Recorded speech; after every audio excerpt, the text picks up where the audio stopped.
Olá, professores, como estão vocês? Todo mundo firme aí?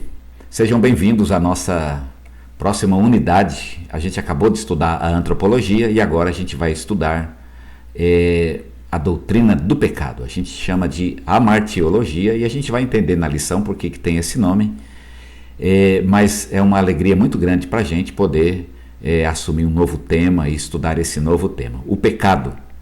É bem bacana estudar o pecado, né? Bom, estudar o pecado, será que isso é bom, isso é ruim? Eu acho muito legal estudar o pecado, porque se a gente entender bem o que é o pecado, essa desgraça que é o pecado, a gente vai poder entender melhor o que é a graça da graça, não é? A graça vai ficar muito maior e muito mais bonita em nossas vidas se a gente entender o que é o pecado e o dano que ele provoca em nossa vida e de onde Deus nos resgata quando ele vem nos resgatar, quando ele vem nos trazer a salvação, que realmente é algo maravilhoso.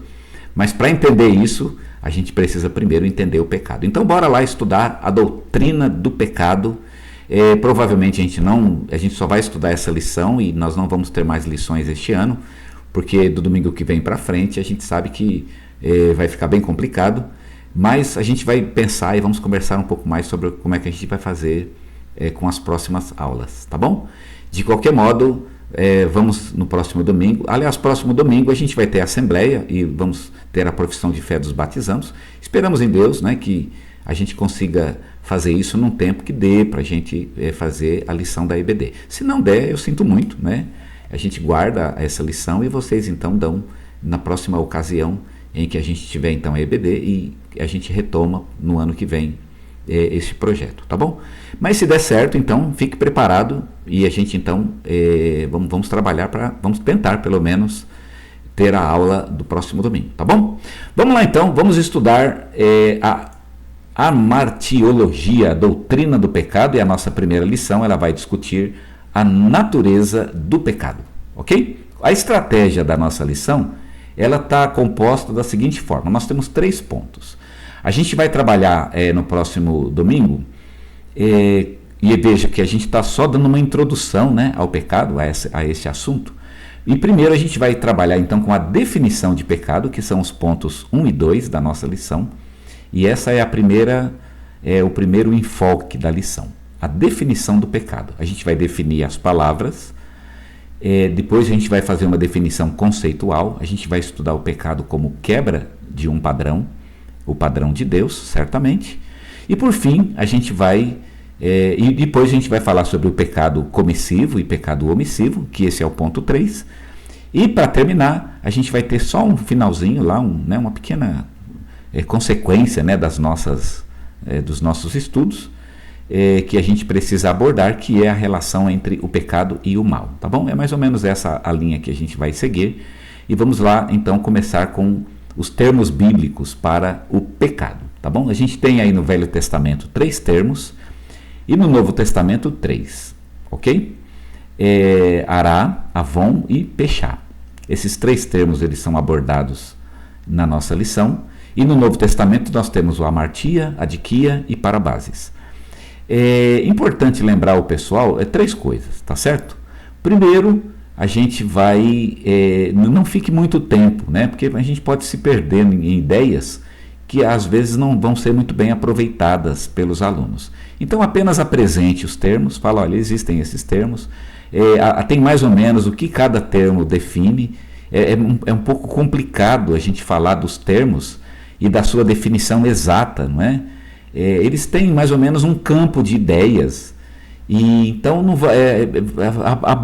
fala a palavra e fala mais ou menos os campos de ideias que estão lá presentes na lição, mas não vamos entrar em muitos detalhes porque tem outras questões que são mais explícitas e a gente pode trabalhar com elas, tá bom? Então apresente essas palavras.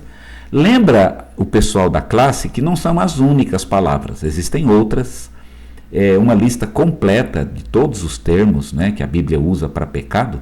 Ela teria mais ou menos umas 8 palavras no Antigo Testamento e umas 12 no Novo Testamento. Então vejam que existem outras palavras. A gente colocou essas porque elas são assim um pouco mais representativas e teologicamente falando são as que têm um peso um pouco maior. Então a gente vai trabalhar somente com essas 3. E seria cansativo a gente ficar discutindo muito termos Embora eu particularmente adoraria fazer isso, é uma coisa que eu gosto demais. Mas de qualquer maneira eu acho que numa classe de EBD é apenas mostrar que a palavra pecado, ela tem várias palavras que são traduzidas como pecado, transgressão e etc. Mas é só para o pessoal saber disso, tá bom? Então tá aí as palavras. E por fim, a gente usa também essas palavras para falar por que o nosso tema, o tema da nossa lição é a martiologia, que é exatamente por causa de amartia, que é a principal palavra do Novo Testamento utilizada para traduzir, para fazer a tradução de pecado, tá bom? Então tá aí as palavras, é bem bacana, e vocês vão então apresentá-las para os alunos, tá joia? Vamos falar então sobre o padrão de Deus. Qual é o padrão de Deus? Por que a gente vai falar sobre o padrão de Deus? Porque nós definimos o pecado como uma quebra de padrão, tá? Então Deus tem um padrão, ele tem na verdade Deus é o padrão, né? Não é que ele tem o padrão, embora ele também tenha. Na verdade o homem é que tem o padrão, mas Deus ele é o padrão do universo. Então tudo é medido pelo padrão que é Deus. E eu quero lembrar você que isso é um grande problema, porque Deus é perfeito, e se Deus é perfeito, então significa que o universo precisa ser perfeito. Ele não pode ter imperfeição. Então se Deus é o padrão, e o que não é perfeito está fora do padrão, e portanto Deus não aceita que uma coisa esteja fora do padrão, então o que eu posso dizer? De que o que não é perfeito não pode existir, não é? E é um grande, enorme problema, porque eu e você não somos perfeitos. E aí? Entendeu o tamanho do problema?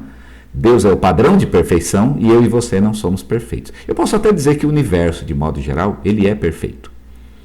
E posso até filosoficamente tentar encontrar o nosso lugar dentro da perfeição.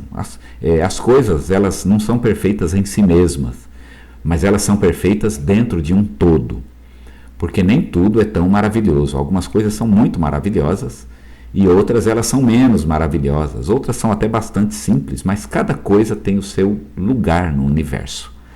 De modo que o universo como um todo é perfeito. Mas eu sei que mesmo o meu lugar no universo ainda não é grande coisa. E você também sabe disso em relação a você, que você, mesmo para viver uma humanidade simples, como Deus planejou, já é difícil. O ser humano tem um problema, o pecado que habita no coração. Então, a gente ainda vai falar sobre isso, mas nós já temos na definição de pecado o problema do ser humano. Se o pecado é a desconformidade com o padrão, então o ser humano está com problema, porque o ser humano não é perfeito. Um rato é melhor do que o ser humano nesse sentido, porque o rato encontra o seu lugar no universo e ele faz exatamente o que Deus mandou ele fazer. O ser humano não. Percebem a dificuldade? Então isso é pecado. Pecado é a falta de conformidade a um padrão. O padrão que Deus criou para cada criatura. Então o homem tem um padrão. E qual é o padrão? A gente pode até dizer o seguinte, eu não coloquei isso na lição, até porque a gente tem muito tempo para falar disso. Mas o padrão de humanidade é Jesus Cristo. Ele é o homem do jeito que Deus queria que fosse. Ele é o novo Adão. O primeiro Adão foi criado por Deus, a imagem dele, perdeu a imagem, mas Jesus ele é a imagem resgatada. Adão não é o nosso modelo de homem, o nosso modelo de homem é Jesus. Então você percebe como a gente está longe do padrão? De qualquer maneira, se você não é igual a Jesus, em termos de ser homem igual ele foi, então significa que você está em pecado. Pecado é a desconformidade ao padrão. Então, olha o tamanho do nosso problema, não é? Vamos lá. Então, o que podemos falar sobre o padrão de Deus? Primeiramente, existe um padrão geral de perfeição, é o universo como um todo, o universo é perfeito, não é? Precisa ser, porque se não for perfeito e alguma coisa, uma estrela lá, sair do seu lugar, então isso vai comprometer o sistema inteiro. Então, existe um universo de padrão geral no universo.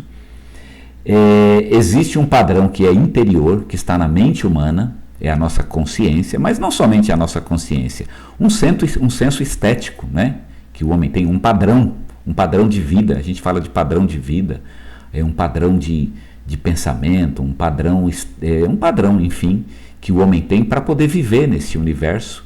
Então, o homem tem um padrão, algo que ele considera que é o melhor para ele e ele busca este melhor, portanto, é o padrão interior. E também existe um padrão de comportamento. E no padrão de comportamento nós temos ainda mais, embora exista um padrão de comportamento genérico e geral, que todo ser humano tem, mas há um padrão na Bíblia, que é a lei de Moisés. Também, num sentido bem menor, é o que eu poderia chamar de o padrão de Deus. Agora, a lei de Moisés é um problema, porque ela é um padrão que eu posso dizer que ele é localizado, ele é para o povo de Israel e não é para o mundo inteiro. Isso não seria totalmente verdade, né? Existe, é bem verdade, um conjunto amplo de leis, tá certo? Um conjunto de leis que estão lá e que tem leis, inclusive, que a gente até olha e fala, mas eu preciso obedecer a isso? Por exemplo, a maneira como se corta o cabelo, ou a ideia de que você não pode comer algum tipo de comida, não é? Então, essas leis eu devo cumpri-las ou não? Agora veja, existe um conjunto amplo de leis, mas existe um conjunto um pouco mais genérico na lei, que são os 10 mandamentos. E os 10 mandamentos, eles precisam ser cumpridos por todas as pessoas, né? Eles podem ser aplicados a situações específicas. Por exemplo, eu posso comer um tipo de comida? Em que condições? Se uma pessoa estiver morrendo de fome, eu poderia dar a essa pessoa, por exemplo, um siri para comer? A lei de Moisés proíbe comer siri. Mas eu poderia, uma pessoa morrendo de... Então, os 10 mandamentos, veja, já é uma lei mais genérica que vai regular, então, as leis menores. E mesmo os 10 mandamentos ainda estão sujeitos a uma essência, a 2 leis que são menores, ou uma lei, uma única lei, que é a lei do amor. O amor a Deus, em primeiro lugar, o amor a si mesmo e o amor ao próximo, né? Então, veja que mesmo os 10 mandamentos, eles podem ainda ser resumidos na lei do amor. E vejam, de acordo com Jesus, a lei tem que ser obedecida a partir da essência, que é o amor. E da essência para os detalhes, passando pelos 10 mandamentos e indo para o conjunto amplo de leis, que é o Pentateuco como um todo, ok? Então, o amor, ele é a essência e, portanto, eu tenho que obedecer a partir do amor, percebe? Isso é muito legal, porque aquela ideia de que a gente tem que obedecer, então, aqueles detalhes, e há religiões que ainda querem obedecer os detalhes da lei, mas nós aprendemos que ela tem que ser obedecida a partir da essência. A lei do amor, em primeiro lugar, a partir daí, então, obedecer os 10 mandamentos, e só a partir daí obedecer, então, a lei mais ampla, ok? Então, a lei continua sendo, sim, claro, ela continua ainda sendo o padrão de Deus, e precisamos levá-la a sério quando a gente vai definir pecado. A não conformidade à lei de Moisés, nesse sentido, seguindo da essência que é o próprio amor, ainda assim é pecado. Tá ok? Então, passem isso para os seus alunos, isso é muito, muito, muito legal. Vamos lá, então está aí o padrão de Deus, e a quebra desse padrão, então, é o que nós chamamos de pecado, tá bom? Depois vamos falar sobre pecados omissivos e comissivos. O que é um pecado comissivo? É um ato praticado. Aquilo que não deveria ser praticado, foi praticado. E o que é um pecado omissivo? É um ato praticado, é um ato não praticado, que deveriam ter sido praticados, ok? Comissivo é o que a gente pratica e não deveria praticar, e omissivo é o que a gente não pratica e que deveria praticar. Isso é bem bacana e bem legal. A gente pode pensar, mas a gente pratica mais pecado comissivo, né, do que omissivo. Não é verdade. O Agostinho, ele tinha uma ideia que eu acho muito interessante, não sei se você teria liberdade para falar isso com seus alunos, mas ele achava que os omissivos são os piores. Piores até do que os comissivos. Porque nós cometemos uma grande omissão, que na verdade é a raiz de todos os nossos males. Qual é essa omissão? Agostinho dizia o seguinte: o homem, ele é uma criatura diferente das outras, até mesmo dos anjos e dos outros seres vivos. É que o homem, ele foi criado com a capacidade de ser melhor. Olha que coisa interessante. O homem foi criado com a capacidade de ser melhor. E Agostinho define o pecado, ele tem 2 definições de pecado. Eu não vou falar de uma, mas vou falar dessa outra. Que o pecado é quando você não utiliza uma capacidade que lhe foi dado por Deus. Porque se Deus deu uma capacidade, então aquela criatura que recebeu a capacidade tem a obrigação de desempenhar essa capacidade. Ele não tem a liberdade de não desempenhar, ele tem a liberdade, mas se ele não fizer, ele estará pecando. Percebe? Então, qual foi a capacidade que Deus deu para o homem e que não deu, por exemplo, para os anjos? A capacidade de ser melhor. Percebe? Então, como Deus deu para o homem a capacidade de ser melhor, se o homem não for melhor, ele está pecando por omissão. E olha, fala a verdade, se não é um pecado que todo mundo comete. Porque quando eu não me aproximo de Deus, eu posso até ser melhor em outros sentidos, né? Melhor cientificamente, o homem cresce em termos de ciência, em termos de qualidade de vida, em expectativa de vida, ele vai se tornando melhor, né? A cada século que passa, a cada ano, ele vai melhorando e encontrando padrões que vão ajudar ele a melhorar como um ser humano. Mas se ele se afasta de Deus, ele piora como ser humano. E aí nós chegamos a uma questão interessante.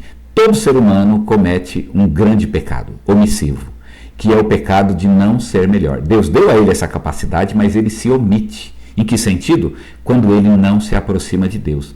Porque quando ele se aproxima de Deus, ele se torna melhor como ser humano. Não a sua vida, não tanto o seu comportamento. O comportamento a gente não pode falar nada, que cada dia é pior, né? Mas ele melhora em termos de, aumenta o tempo de vida, melhores remédios, melhores condições de vida, né, de qualidade de vida, embora muita gente não participe dessas melhoras, né? Grande parte da população do mundo está aquém dessas melhorias. Mas isso é o de menos. O que é mais interessante é que quando ele se aproxima de Deus, ele melhora como ser humano. Ele é um ser humano melhor. E Agostinho diz então que se o homem não faz isso, não se aproxima de Deus, ele não melhora. Ou seja, ele não efetiva uma capacidade que lhe foi dada. É um pecado de omissão. Não é bem interessante isso? E esse é o pior pecado que o homem comete. É quando ele quando ele se afasta de Deus. E aí ele não melhora. Ele não tem a capacidade de melhorar ou não busca a sua melhora como ser humano. É uma omissão que ele comete e é, portanto, um grande pecado por omissão. E é um pecado que eu creio todos nós cometemos. Nós, os cristãos, né, eu e você, cometemos esse pecado durante muitos anos, até o dia que conhecemos o Senhor Jesus. E agora, então, a nossa tendência é nos aproximarmos de Deus. E é bem bacana que seja assim mesmo, né? Pelo menos esse pecado por omissão a gente não comete mais, embora cometa às vezes. Porque todo pecado é um afastamento, né? E a gente, então, se torna pior e não efetiva a capacidade de ser melhor. Ser melhor é uma capacidade que Deus deu ao homem. E é interessante, Deus deu para o homem e não deu para o anjo. O anjo é o que ele é mesmo. Ele criou o anjo daquele jeito, ele vai continuar daquele jeito, naquela categoria. O homem não, o homem pode melhorar. O anjo o anjo que tem que se cuidar, porque ele não melhora, mas eu melhoro. Eu melhoro até que ponto? Não sei. Eu não sei o que seremos. Quando lá fala em João que seremos semelhantes a Cristo, será que a gente vai ser melhor do que um anjo? Não sei, né? Nós não podemos falar isso, mas um fato é que nós temos a capacidade de melhorar. Eu pessoalmente acredito que pode melhorar indefinidamente.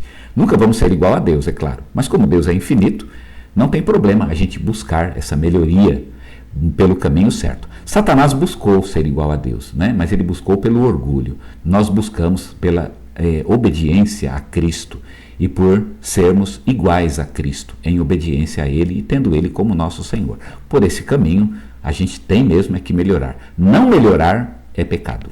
Ok? Bem bacana esse pecado por omissão. Muito interessante isso, né? Bem, pecados omissivos e por fim, a gente vai estudar também a relação entre o pecado e o mal. A gente vai terminar com esse tema. E é preciso falar sobre isso porque a gente encontra uma consequência que eu quero descrever daqui a pouquinho. Todo pecado é mal, mas nem todo mal é pecado. Então o que significa isso? Significa que mal, e o que é mal? Eu já sei o que é pecado, né? Todo pecado é mal, e porque é mal aquilo que não se conforma ao padrão de Deus. Isso é que é mal. Mas o que é mal de fato, né? Isso é uma definição de pecado. Mas o que é o mal? O mal, ele pode ser duas coisas. Ele pode ser aquilo que eu pratico, que é o pecado, e portanto todo pecado ele vai ser mal. Mas ele pode ser uma coisa que eu sofro. E nesse sentido eu posso dizer que o mal é o castigo. E isso não é pecado. Ele é mal, mas não é pecado. Percebem? Então eu tenho que fazer essa distinção, porque muita gente fala, porque teve um terremoto, isso é um pecado. Na verdade, o terremoto não é um pecado, Porque o terremoto, ele é um mal que se sofre, não é um mal que se pratica. Deus não pode praticar o pecado, mas ele pode provocar este mal nesse sentido, o mal que uma pessoa sofre. Então, quando a pessoa está vivendo o mal, no sentido do mal que se sofre, tá certo? Vamos supor, eu estou sofrendo porque eu pequei, né? E agora eu estou aqui caído na sarjeta. Estar caído na sarjeta não é um pecado, percebem? Porque é uma consequência, eu estou vivendo a consequência do meu pecado. É como uma pessoa na cadeia. Uma pessoa na cadeia, ele não está cometendo um crime. Ele estava cometendo o crime antes de ir para a cadeia. Na verdade, ele está na cadeia exatamente para ele não cometer o crime, não é verdade? Então, estar na cadeia não é um crime. Estar na cadeia é exatamente a recuperação do crime. É onde ele está pagando pelo seu crime e se precavendo de não cometer novos crimes. Então, estar na cadeia é o castigo. Isso não é um crime. Da mesma maneira, quando estamos debaixo do castigo de Deus, ou na medida em que estamos debaixo do castigo de Deus, não é um pecado. Na verdade, esse é o mal, é mal porque a gente está sofrendo, não é o ideal, não é? Quando uma pessoa está debaixo do castigo de Deus, não é o ideal. O ideal de Deus não é, e nem ele gosta de provocar males para as pessoas, mas ele faz isso, para que a pessoa entenda que ela está em pecado, mas isso não é pecado. Por quê? Porque é Deus o autor desse ato, e Deus não pode cometer um pecado. Percebem? Então, é por isso que todo mal, todo pecado é mal, mas nem todo mal é pecado. Tá certo? Uma pessoa pode estar recebendo um mal, às vezes até nem mesmo foi um mal que ele próprio escolheu, embora isso seja até bastante discutível, né? A gente vai aprender na semana que vem, não, na próxima lição, que existe um conceito de pecado que está além da prática, é o pecado como uma natureza.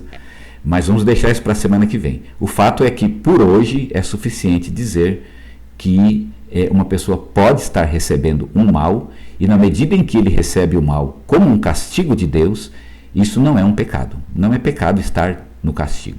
O problema é que muita gente, no próprio castigo, ele continua pecando.